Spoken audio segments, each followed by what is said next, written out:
Let us start today with assignment 7, that is last assignment in list, use of map associative container in C++. So we have seen the container concept, what is container, what is iterator, what is algorithm. We have seen basic concepts. Now this is associative container, this is not sequential container. We have seen first example of sequential container, that is a vector. Okay, we have implemented assignment number 6 based on that. Now this is associative container. Now let us see what is a problem statement which is given in university list. As you can see, the statement is write a C++ program to use map associative container. So we have to understand here how to use it. Okay. So the keys will be the names of the states. That means we are going to take key as a name of the state, and the values will be population of the states. So there are only two elements in associative container. One is key and other is value. So key is the name of a state and population of the state is a value. Okay, so when program runs, the user is prompted to type the name of the state, and the program then looks in the map using the state name as an index because that is the key. So we'll be searching by the key and it will return the population of the state. Okay, now let us see what are the tasks involved or what is the sequence by which we'll write the code. So the first thing is creating the empty map associative container. We should know what is the syntax for creating the map associative container. That we'll see first. Then we'll insert the name of the state and population. So this is we have to give in the program that the name of the state and the population. Then we have to insert both the things into the map. After that, user will input the name of the state as per our problem statement, and from that name of the state we have to search that particular key in the map, and we have to find out its population and we have to display.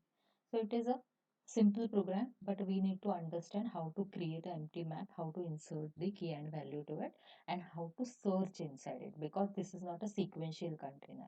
In vector, the elements are stored sequentially. Here, the elements are stored randomly. So let us see the code. So this is a simple program which demonstrates use of map associative container. Here you can see the inclusion of map.h is required as we are using map. Now the first thing, we start with the main program. We are creating a map over here which is a combination of string and a integer value. So string is what? Name of the state, and integer is a population. Okay, so here we are just renaming this declaration by map type. So when here we need to create a empty map. So we are creating map type and population map. So population map is a name of map which we are creating. Okay. Now what is its type? Type is mentioned here into bracket. It has a key as a string and value as an integer. Now how to insert a data inside this map? By using insert function. So on line number 18 you can observe population map dot insert will add a single element to it. Now what I want to add, inside round bracket I have to write pair string comma integer, and inside round bracket I have to mention the first element, that is a string. So here I have added Maharashtra. Because it is a string, it must be in double quotes, then comma and a population. So you can collect this data from internet about the name of the state and the population, and you can increase number of states here in the map. Now this way I can add all the states. So here Maharashtra, Rajasthan, Gujarat, Karnataka, Tamil Nadu, these sample 5 states are added.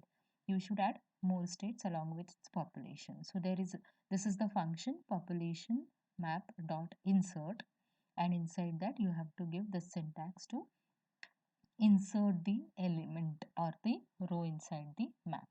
Now in this, by using insert, I am adding the elements in random order. This is not a sequential container. This is a associative container. So it is not in sequential order. Now I need this completes this line number 80 to 22 completes storage of the information inside map. Now I want to track the complete map. So I need an index or a iterator. So that is declared here. ITER is the name of a iterator which I am using.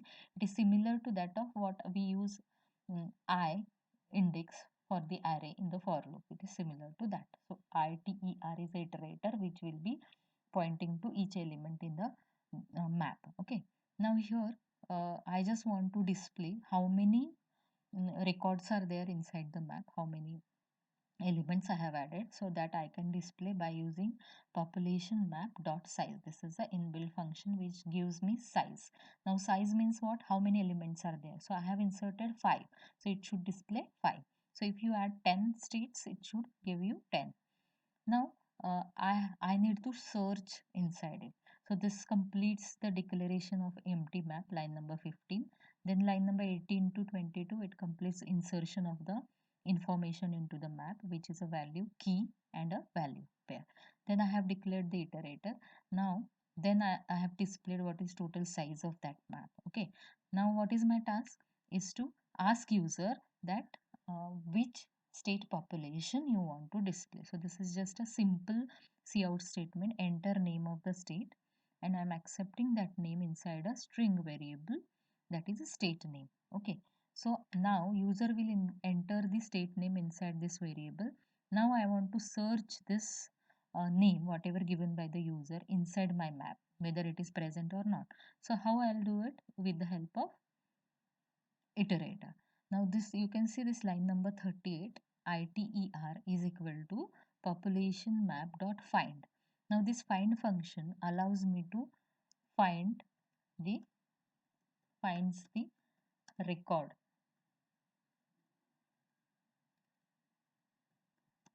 in map. Okay, so this iterator will search inside the map whether the state name is present or not. Now if this iterator reached up to the end, that means the key is not found in the map. That's why in the else section it is written key is not in population map. But if this iterator is not reached up to the end, that means it has found the map, found the name of the state somewhere. So I will just say cout the state name, whatever is given, and that state's population is iterator arrow second. So it will show the population of that particular state for which the user has entered the name.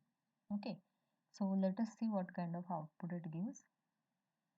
So this is what the output is. Here first I have displayed the size of population map, then enter name of the state. So I'm entering the name of the state and it is displaying whatever population count I have given inside my code.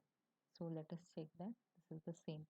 So you just find out the name of the states and its population, and you can add uh, all the state inside the map, and this way you can find it out. So this completes our assignment number 7, and this is the last assignment in our list. Okay, I hope you have understood it.